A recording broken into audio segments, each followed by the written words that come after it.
The MCU began just over 10 years ago. For a lot of us, that means we grew up seeing the likes of Iron Man, Captain America, Thor, and the Hulk become the heroes we know them as today. So today we're going out of our way and ruining all those wonderful positive memories that you have about these characters with our list of the top 10 Avengers theories that will ruin your childhood. Now for the most part, a lot of these are just strange or weird, but some might make you see some things that you wish you could unsee. No promises though.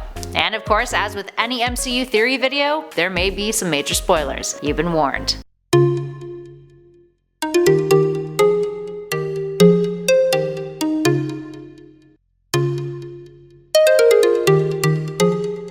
at number 10, Pepper is dead. Pepper Potts disappeared for a while in the MCU. After Iron Man 3, where it almost appeared that she was killed off but then showed up and murdered the crap out of villain Aldrich Killian, who had tortured her with the Extremis experiment, she kinda went MIA. 4 years and 8 films later, Tony kept explaining her absence as she's busy. Eventually she re-emerged. Now one could speculate this is just because Gwyneth Paltrow is too busy gooping. At the beginning of Captain America Civil War, the teleprompter that Tony is supposed to read says, "Now I would like to introduce the head of the Foundation, Pepper Potts." Except Pepper ain't there, and Tony looks like he's on the verge of tears. It's just assumed that they're having some trouble in paradise. But one theory suggests otherwise, that Pepper died because of the Extremis experiment, and Tony had to hide her death from the world. He managed to save her mind and back it up, having to rebuild her a new body and bring her back to life, which would probably be pretty traumatizing. It's also why he was so willing to return to being Iron Man after in Iron Man 3 he had sworn off the suits. He needed a distraction from how upsetting his reality with Pepper actually was. Really, a more plausible theory than Pepper being dead is that Jane Foster is dead, having been MIA since Thor: The Dark World. Oh, what a waste of Natalie Portman. And at number 9, The Punisher. The Netflix MCU series have yet to interact with the feature films, although there has been quite the trickle down into the shows based on the larger events that occurred in the movies. For example, in Jessica Jones' first season, there's a whole subplot about a character who wants her dead, because the superpowered individuals who saved New York in Avengers were responsible for killing their loved ones. Needless to say, fans are excited to see if the Netflix characters will ever cross paths with the Avengers. But one theory suggests that the Punisher already has. In Captain America: The Winter Soldier, after Fury is attacked while on the go, a truck totals his vehicle. Director Joe Russo made a comment that the individual driving the truck was a high-skilled person with a very specific skill set, and people jumped to conclusions based on that comment, assuming that it may have been Frank Castle behind the wheel. The descriptions match up, but no one from Marvel has actually confirmed whether or not it was the Punisher. Probably wasn't. And at number 8, Battle for New York. This theory suggests that the Battle for New York was actually lost,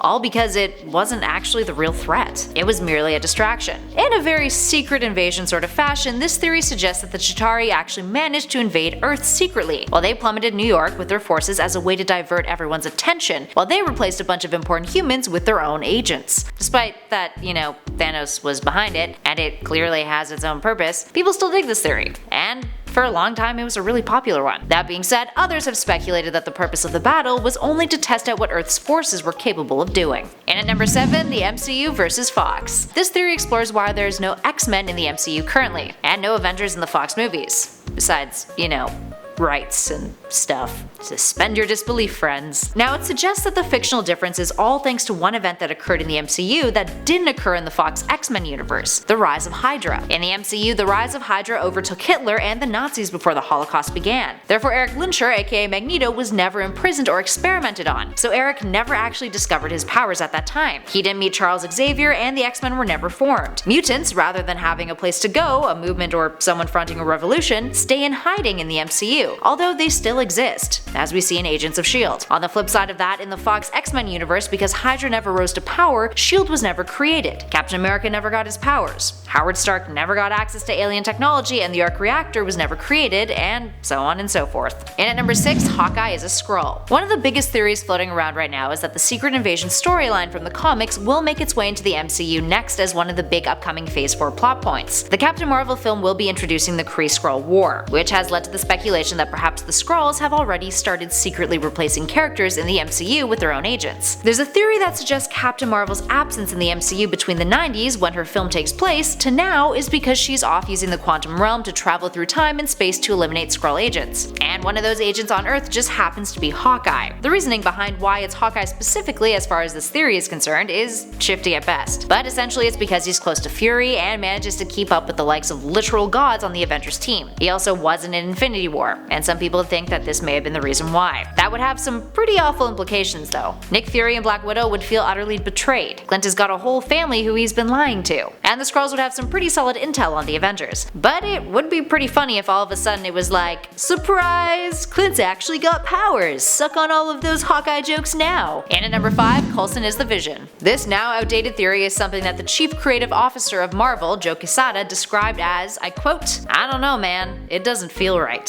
So let's backtrack a little here. Agent Coulson died in the first Avengers movie thanks to Loki, but then he came back in the series Agents of S.H.I.E.L.D. Now at the time, this was before Age of Ultron had come out. People knew Vision was likely going to be in the movie, so people began speculating that Phil Coulson would somehow become the Vision. He was well liked, well trusted, and a bit of a blank slate. Iron Man 3 had just come out and took some creative liberty with the Mandarin, so fans wondered what else the MCU would switch up, and many felt that this was a pretty likely thing to happen. But of course, it didn't. But the theory itself is still pretty odd and ridiculous, and it's hard to not look at Coulson without imagining him as Viz. Ugh. And at number 4, Nick Fury is a clairvoyant. Nick Fury is always the man with a plan, and a backup plan for that plan, and a backup plan for the backup plan. Dude's got lots of plans. It's a gift really. But this has raised some questions as to whether this expert strategist has a bit of help from superpowers rather than just an exceptional intellect. Now consider this. The amount of money that tends to go into Nick Fury's projects, like the secret helicarriers or the underground bunkers or even the program that can bring people back from the dead, all of these programs are pretty insane. They're pretty insane backup plans, and he would need to have solid grounds for them in order to approach the government and get those sweet dollars to create them. This has spawned the idea that Fury is actually clairvoyant. Even look at how he managed to escape during Captain America the Winter Soldier after he was attacked in his vehicle. Sure, he's an incredibly brilliant man, but he's also superbly lucky. Like a lot. And do you really think the government would dish out all that money if he didn't actually have a solid reason for needing it? Up next at 3, Stan Lee. This theory about Stan Lee has been kicking around for a while. Now Stan Lee has made a cameo in pretty much every single Marvel adaptation to date. He's been in every single MCU movie too. While fans always love a good Stan Lee cameo, others have actually speculated that he has an in-universe role. Now in Guardians of the Galaxy Volume 2, there's a moment where Stan Lee is chatting with the Watchers. This has spawned a speculation that Stan is actually Yautu the Watcher. Now if you're unfamiliar with this cosmic being, he's a character created by Lee and Jack Kirby who first appeared in the Fantastic Four issue 13 back in 1963. He's a member of the Watchers, who are an alien species who have stationed themselves across the universe to monitor the activities of other species. Yautu is the Watcher assigned to Earth and its solar system. Watchers are the oldest and most advanced beings in the cosmos, kind of like Stan Lee at Marvel, and typically are passive characters, choosing to watch rather than take action. Yautu and the Watchers have the ability to look into alternate realities too, which would explain how Stan Lee has appeared in multiple other adaptations of Marvel properties, from Fox's films to 1989's The Trial of the Incredible Hulk. Funny enough, the Marvel Studios president actually admitted that Stan's cameos in the Guardians movie are a subtle nod to this. Pretty neat.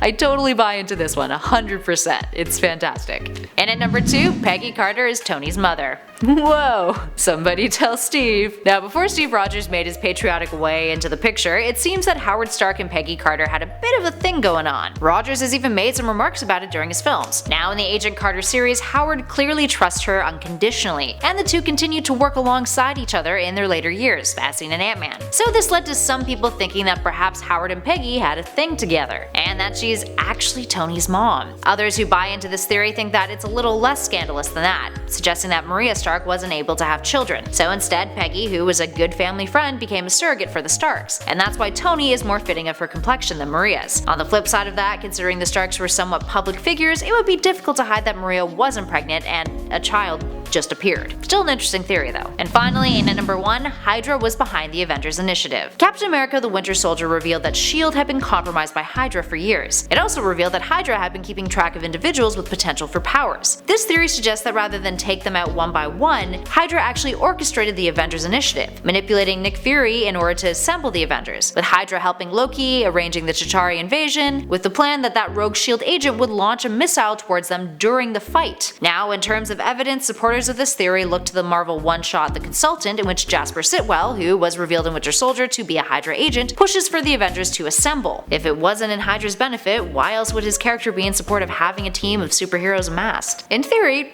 makes sense, but in the way that it plays out in the MCU, not so much. Alright, there we have it, friends. Which of these theories makes you want to curl up and die? And which of these theories makes you feel like your childhood memories surrounding the MCU are just small little turds floating through the muggy sewer that is life? Let us know in those comments below. If you dug this video, hit that like button and go make yourself a burrito, because burritos are where happiness comes from. And make sure you subscribe, because happiness comes from online gratification. Thanks for watching. I'll catch you all in the next video.